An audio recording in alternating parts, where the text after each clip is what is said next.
Okay, so that's where the story starts, because basically the Ubiqus connector for translation is part of this platform where you can download all the apps that are fully integrated with Adobe Experience Manager. So if I type Ubiqus here, then you quickly land to our page where we describe the connector, sorry, and the main features of this connector. One of the main feature, I'm going to demonstrate that throughout the presentation, is that it uses the familiar translation project functionality. And that's one of the key plus of the Ubiqus connector. Once it's installed, you just rely on these familiar projects. And all the setups are being done through the project. And it's only through, once this is done, that the data, I mean, the source words are being exchanged with us. So on this platform, the Exchange platform, you'll have different information, including, so there is an installation guide, but there is also a more robust user guide. So the beginning of the user guide is the installation guide. So it tells you how to install the plugin, which I'm going to do and demonstrate in a minute. But also in the user guide, you'll have then explanation about how to set up translation projects and basically how to exchange data with us. So normally with all this, you're quite equipped so as to start dealing with projects with between us and AEM. So to start with, so if you recognize, oops, so I'm in a session in Adobe Experience Manager. So first it's about installing the plugin. So it's quite straightforward. I go to the CRXDE Lite, which is here, and then I go to the familiar package manager. So our AEM comes under the form of a zip file. So you see a really small zip file of 231 kilo. And then you just upload the package, the zip file, and then once it's done, you just install the package as you would normally do. And once this is done, most of the job is already done, because then once you have done this through the package manager, then our connector can be easily found in the cloud services and translation cloud services. And so our connector would be located in the configuration of global, and then you have it here. So basically, this is what happens when you set up, when you install the package, and then you have the possibility to edit it. As you can see, it's really easy to edit. You just put in the server URL. So here you have the API beta because it's just for test purposes, but you would have api.ubiqus.net and then the API key. Just to check whether your API key is activated, you just click on connect. And normally, if obviously we have activated the connection at our end and you have set up I mean, you see it's really easy to set up, but you have put the right API key, the connection is successful. So once this is done, you're ready to go. And as I said, it's really easy because everything is going to rely on projects.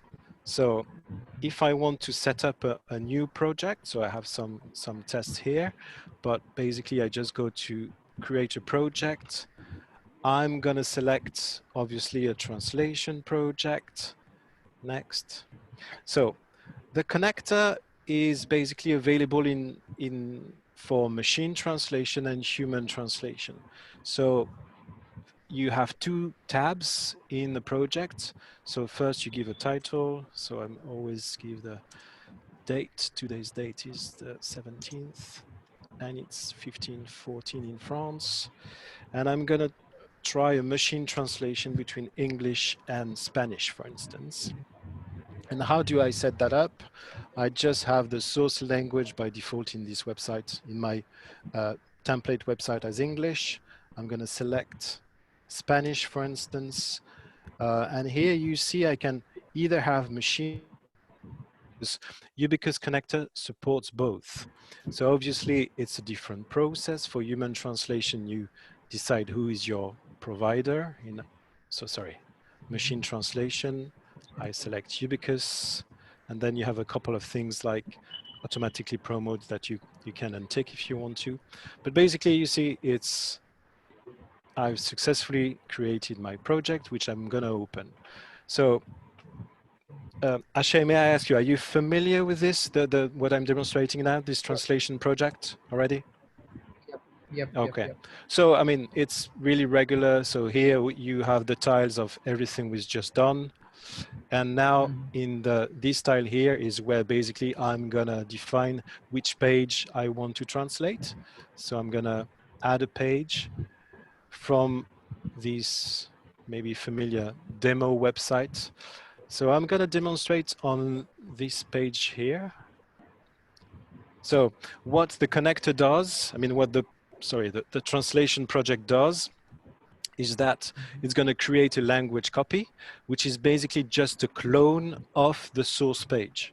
So if I create language copy, so I was obviously in English, as you saw from the source, but now what's the connector, the project has done, it's created a duplicate, which as you can see has the ES locale, so the Spanish locale.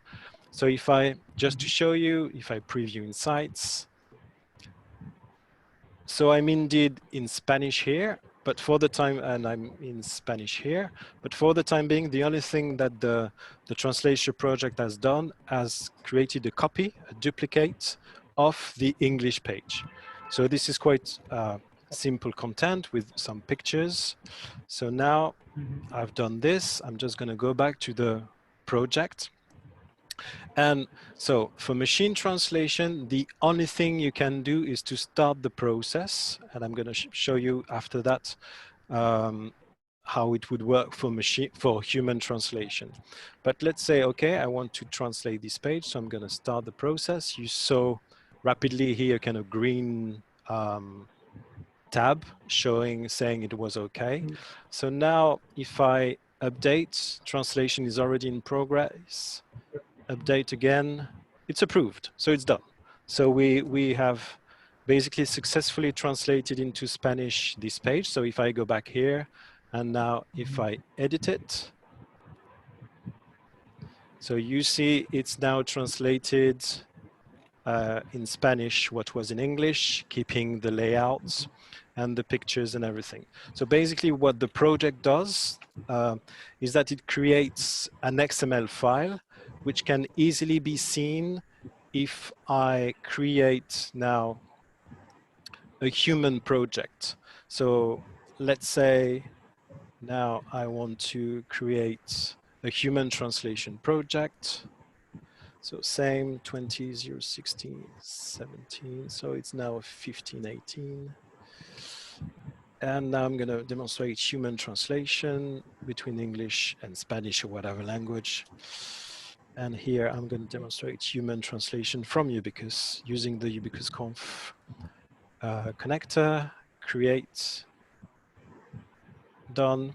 So now what the project does, you have several steps, possible steps. You can request a scope, so which is the wording in AEM for requesting a quote.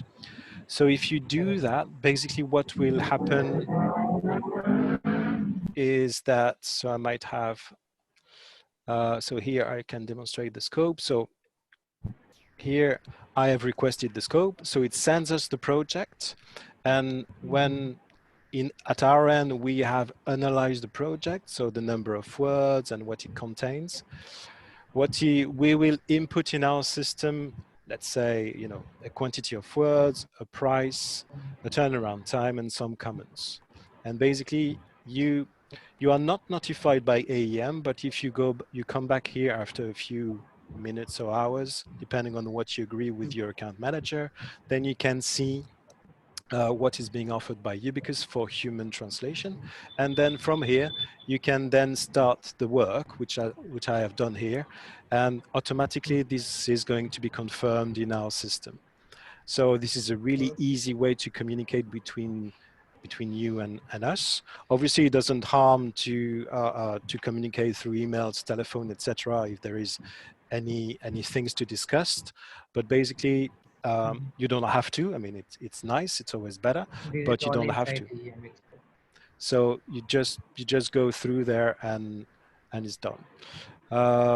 And so the only thing that needs to be done is prior to, or when we set up the account with you. And so we need to basically know what are the languages, of course, at stake in the Mhm. site, because the way the connector works, unfortunately, is we have to declare on our side all the languages that you are going to use, because otherwise what can happen is that the system might tell you, might say here, or the language is not available. That wouldn't be the case, because we have most languages available as a human translation and also as machine translation. I think we have 500 engines of machine translation now, so with different specialization, but a variety of languages, which is massive.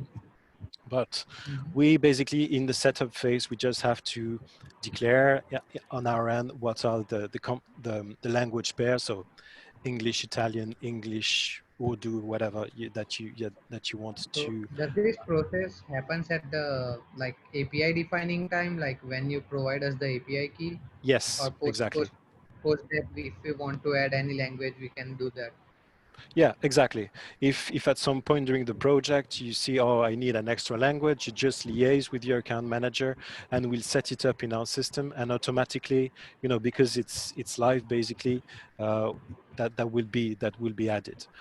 The only thing I want to to draw your attention to is, as I said during the presentation, is that we rely on AEM translation project. So before we get to these stage, the translation project here. So did I? Mhm. No, I didn't select the thing I wanted. I'm just gonna show you what happens really in the connector.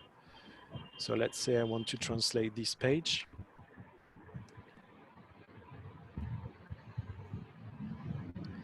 What happens is that basically what the connector does, and it's only at this stage that the connector does his job, is that the the connector, I mean the project is going to export the data to us.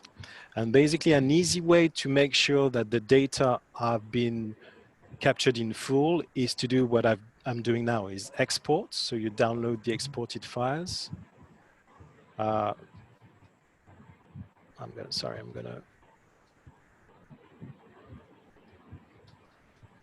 I'm just leave it here. It's easier for me to find it.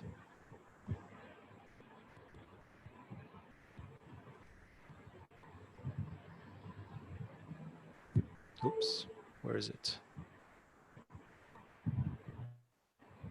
Oh, sorry, it's on another screen. So that's the one I've just exported, and I'm just going to extract it.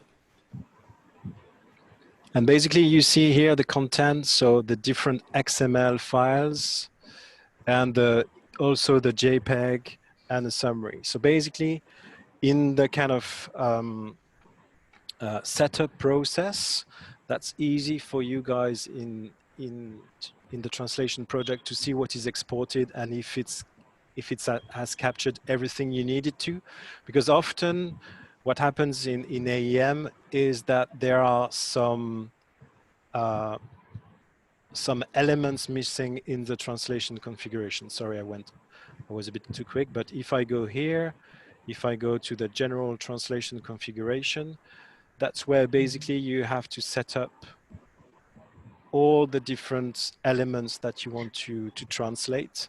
And that could be sometimes a challenge. And to be honest, that's really inherent to the complexity of AEM. and the different pages and the different options, etc. So this is a Correct. tricky bit, which you'll know far better than me because I'm no expert in this. But I know that you need to capture all the elements into this page in the translation rules editor to make sure that the XML is properly set up and what we receive is exactly what you want us to translate. So that's where the fine-tuning phase might happen at the beginning of the project, making some tests that you capture in here all the elements that need to be translated, and that in the XML that you send us, we capture all the elements that you want us to translate. But apart from that, um, there's no major difficulty, I would say. So I'd say yes. So yeah, Okay. that's the demo.